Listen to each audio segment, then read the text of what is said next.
Bonsoir, bonjour, chères dames, chers messieurs, chères demoiselles, ma salutation dépend de vos positions précises. Tout à l'heure, on parlait de la région de Soumy par rapport à cette frappe de la Russie en missile non identifié jusqu'à présent. Jusqu'à l'heure où je vous parle, les Européens sont incapables, avec leurs satellites dans le ciel, d'identifier le missile qui a travaillé la région de Soumy, la ville donc de Soumy ukrainienne. Les Américains et leurs satellites dans l'espace, jusqu'à présent, n'ont pas encore identifié le missile qui a pilonné la ville de Soumy. À plus forte raison, les Ukrainiens, qui n'ont pas de satellites dans le ciel, qui n'ont pas de moyens d'identification de ce missile. Et jusqu'à présent, on dit tout simplement que la Russie a utilisé un missile pour frapper la ville de Soumy. Je vous parlais de combien de blessés? C'était quelque chose de 28, n'est-ce pas? Mais on va au-delà de cela. Au-delà de cela. À quelques, je crois bien c'était vers les 16h, 17h, on nous a fait état de 74. C'est le comédien M. Zelensky lui-même qui nous faisait état de 74 blessés. Et il y en a qui sont envoyés au repos définitif. Et là, maintenant, là, selon le dernier bilan pour le moment, c'est-à-dire le dernier des derniers bilans,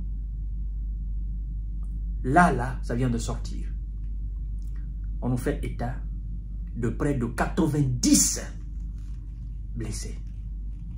Et le nombre de personnes envoyées au repos définitif, ce n'est pas encore définitif. Parce que M. Zelensky nous apprend que les secouristes sont à pied d'œuvre pour essayer de sauver le maximum de personnes. Ça se passe dans la région ukrainienne de Soumy, dans la ville principalement de Soumy.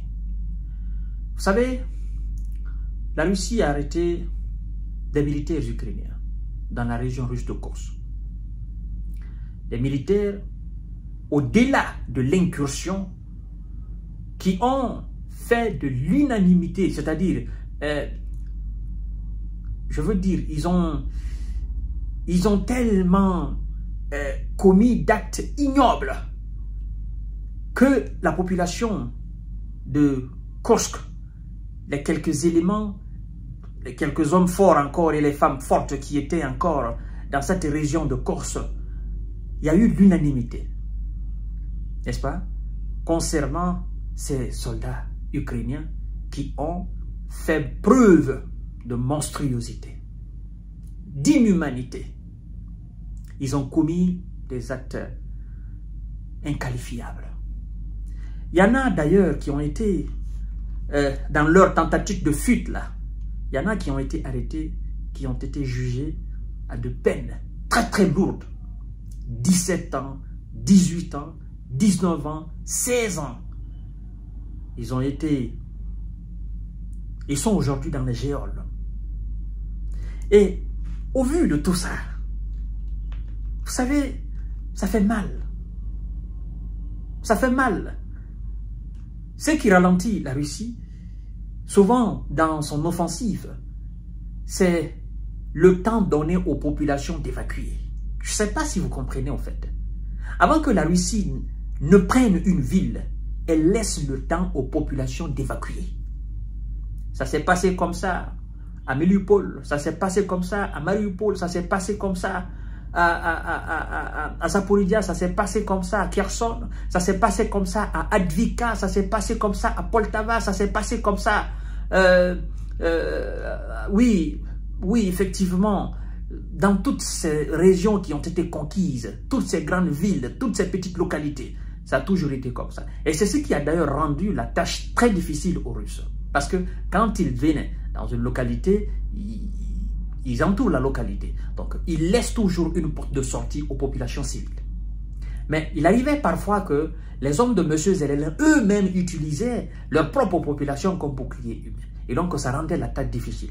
Ils se cachaient même parfois dans les immeubles, dans les maisons, effectivement, des populations civiles. Et à chaque fois que les populations évacuaient, ben, la prise devenait beaucoup plus facile pour les Russes parce que les troupes ukrainiennes ne peuvent pas faire face. Écoutez ce que M. Zelensky dit aujourd'hui, tout à l'heure là, concernant la ville de Soumy. L'attaque russe à Soumy a fait près de 90 blessés, annonce M. Volodymyr Zelensky. 90 personnes, dont 19 mômes, adolescents il veut dire, annoncé lundi en fin de journée, le président ukrainien Volodymyr Zelensky, précisant qu'une opération de sauvetage était toujours en cours.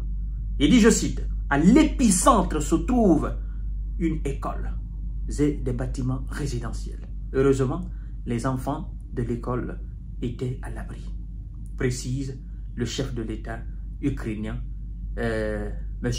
Volodymyr Zelensky, qui faisait état auparavant de 74 blessés. Alors, vous savez, M. Zelensky, je vais vous dire quelque chose. Lorsque vous utilisez souvent les enfants, en disant, oh non, les enfants étaient ci, les enfants étaient ça, votre naïveté, votre comportement a fait que, aujourd'hui, les gens qui sont très sensibles, quand ils entendent, par exemple, que les enfants souffrent ici, ils font ceci, telle chose atteint les enfants, aujourd'hui, ces gens, en fait, ils n'éprouvent plus assez d'émotion, assez de compassion, n'est-ce pas, par rapport à tout ce qui se passe, n'est-ce pas, concernant les enfants. Parce que longtemps, ces gens même, à travers les différents canaux de communication, ils vous ont dit, arrêtez, la Russie n'est pas votre camarade. Arrêtez, vous allez faire du mal au peuple. Et quand on parle de peuple, on parle de tout. On parle des vieilles personnes, on parle, n'est-ce pas, des adultes, on parle des enfants, on parle des adolescents. Donc, mais puisque vous vous êtes obstiné à satisfaire M. Biden, ben, c'est tout ce qui nous amène dans cette situation. Parce que si vous aviez alors, dès le début, appliqué les différents accords, on ne serait pas là aujourd'hui à raconter, oh non, la frappe a touché 17 enfants, oh non, heureusement, ceux même qui étaient à l'école, ils étaient à l'abri. Ben, écoutez, nous tous, nous aimons des enfants. Parce que nous sommes des pères de famille. Ça nous fait mal d'entendre qu'un enfant souffre. Ça nous fait mal d'entendre que telle chose a touché un enfant. Surtout en cette période trouble. Ça nous fait mal. Nous sommes tous des pères de famille. Nous avons des enfants. D'accord? Ça nous fait mal. Mais puisque toi, ça te fait mal, tu veux utiliser ces enfants pour avoir la compassion de la communauté internationale, ça ne marche pas. On vous dit de mettre fin à cette situation. Tu te dis, non, il faut que je batte la Russie. C'est ça la réalité. Et donc, aujourd'hui, les Américains chez eux, les Français chez eux, les Allemands chez eux, quand ils s'asseyent, ils écoutent ces informations, ils disent, oh, qu'est-ce qu'il y a de dommage pour les enfants? Oh, les pauvres enfants, ils n'ont rien cherché. Après, ils éteignent la télé, ils se couchent, ils vaguent à leur occupation, ils ricanent avec les siens dans les salons, ils les chérissent. Mais toi, par contre, ta naïveté et en fait, je ne sais même pas comment ton idiotie fait qu'aujourd'hui, ces enfants-là, ils se trouvent dans une situation très désespérée, désemparés, ils ne savent même pas quoi faire. Voilà, à un moment donné, il faut réfléchir avant de faire les choses. Donc aujourd'hui, mesdames et messieurs, jusqu'à présent, la ville de Soumy est franchement, c'est le désarroi total, c'est la désolation totale. Oui, c'est ça la réalité. La même désolation qui a touché la ville de Soudia, dans la région de Kursk, c'est la même désolation qui touche aujourd'hui la ville de Soumy, dans la région de Soumy ukrainienne. C'est ça la réalité au fait. C'est ça. Vous avez dit, nous allons envoyer la guerre en Russie pour que la population russe sente. Et aujourd'hui, vous sentez. C'est pourquoi j'utilise souvent le terme œil pour œil, dent pour dent. Donc, dommage pour la pauvre population, dommage pour les pauvres enfants, mais qu'est-ce que vous voulez qu'on fasse? Il faut qu'on passe les informations. Donc, les secouristes sont en train encore de chercher. Et on ne sait pas ce que la Russie va faire encore cette nuit-là. C'est ça la réalité. Parce que vous avez tenté Vous avez tenté de toucher aux installations énergétiques. Vous avez envoyé même dans la région de Belgorod des personnes au repos définitif, des Russes au repos définitif à travers vos différentes frappes. Et donc, puisque la Russie doit répliquer pour montrer à sa population qu'elle n'est pas passive, mais plutôt active et déterminée, les pots cassés, vous les ramassez. C'est ça la réalité. Je vous reviens tout à l'heure.